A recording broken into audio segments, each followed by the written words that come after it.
To the math warriors, आप लोग देख सकते हैं कि यूपी ट्रिपल एससी पीटी का नोटिफिकेशन आ गया। भर्तियां कोई भी पूरी नहीं हो रही, लेकिन इनका समय से पीटी आ जाता। अब इसको समझ लेते हैं कौन कौन लोग भर सकते हैं। पहले तो उस बात को समझ लो, कक्षा 10 पास होना चाहिए। तो कक्षा 10 अगर आप पास हैं तो ये एग्जाम आप भर सकते हैं, कोई टेंशन नहीं। 18 साल एज होनी चाहिए। विज्ञापन की आज ठीक है, ऑनलाइन आवेदन शुल्क जमा करने की 1/8/2023, वही सारी चीजें जो पुराने में रही, ठीक है। 6/9/2023, ठीक है, इस तरीके से चलेगा। पूरे अगस्त आपका फॉर्म चलेगा।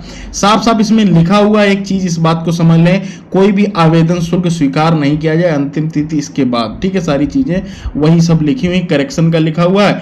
ऑनलाइन आवेदन इस तरीके से आप दे देंगे। और एक चीज यहां पर इन्होंने दी और लेखनी है कि यदि पीटी 2022 का परिणाम 25/1/2023, इसलिए एक वर्ष के अवधि तक 24/1 तक प्रभावी है। मतलब 24 तारीख तक जो भी वैकेंसी आएगी वो यूपी ट्रिपल एससी पीटी 2022 होगी। अतः आयोग द्वारा विभिन्न पदों के जो विज्ञापन है वो 24/1/2000 तक, देखिए वही बात जो मैंने आपको अभी बताई, ठीक है। 2022 की परिणाम की वैधता ये यहां पर देखिएगा समाप्त होने के उपरांत इसके आधार पर की जाएगी, जो नया पीटी होगा। इस बात को भी आप लोग समझ ले। आयोग की परिधि में आने वाले जो पद हैं वो समूह गा के हैं और गा के हैं, ठीक है। खा के और गा के, खा और गा दोनों के हैं, ठीक। यहाँ पर साफ साफ लिखा हुआ, ग्रेड पे भी लिखा हुआ। ऑनलाइन आवेदन, कैंडिडेट हस्ताक्षर, फोटो, वही सारी चीजें हैं नॉर्मल सी, एक ही बार पूर्ण कर सकते हैं। अब अभ्यर्थी आवेदन पत्र भरने के लिए प्रमाणित समझते हैं एक बार में ही पूर्ण, मतलब एक बार में अगर आप फॉर्म भरना चाहें तो आराम से भर सकते हैं, ठीक है। इंस्ट्रक्शन पढ़कर ही करें, ठीक। ये सारी चीजें हो गई जिनका, ये देखिएगा यहाँ पर लिखा हुआ है, क्या लिखा हुआ है इस बात को भी पढ़ लें।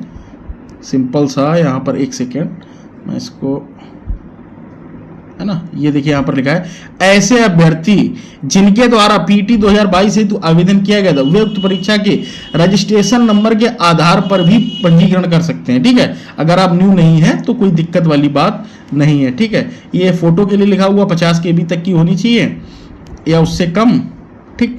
यही सारी चीजें लिखे। फीस का भुगतान लिखा हुआ है, वो हो गया। अभ्यर्थी शुल्क जमा करने, ठीक है, कर पाएंगे। बाद में की ये फीस लिखी हुई 185 रुपए सामान्य वर्ग की है, ये सारी फीस होगी, ठीक है। SC ST की 95 रुपए है, 25 रुपए विकलांग वालों की। फॉर्म का प्रिंट आउट जरूर ले लें। आवेदन पत्र का संशोधन की डेट है। शैक्षिक अर्हता देखिएगा हाई स्कूल या समकक्ष उसके पास होना चाहिए। सिंपल सा लिखा हुआ बेटा, है ना।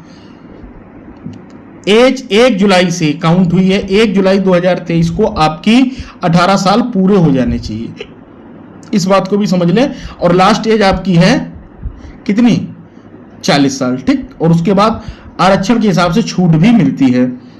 ये सारी चीजें हो गई। लिखित परीक्षा, वही लिखित परीक्षा है, इस बात को भी समझ लें, ठीक है। सिंपल सी है, जो पहले थी वही सिलेबस है। स्कोर की वैधता 1 साल मान्य होगी। सारी चीजें वही लिखी हुई है, ठीक है।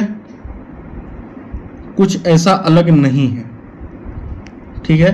वही सारा सिलेबस है जो पिछली बार था, पूरा सिलेबस वही है, ठीक है। 100 नंबर का आपका पेपर होगा जिसमें जीके ज्यादा आती है, 50 नंबर के आसपास जीके आती है, ठीक है। ये सारी चीजें तो उम्मीद करता हूं आप लोग समझ गए और जुड़ गए मैथ वॉरियर्स के साथ। मिलते हैं अगले वीडियो में। Till then take care. तो आप लोग फॉर्म का वीडियो अभी मैं बना दूंगा जिससे आप देखकर आसानी से भर सकते हैं।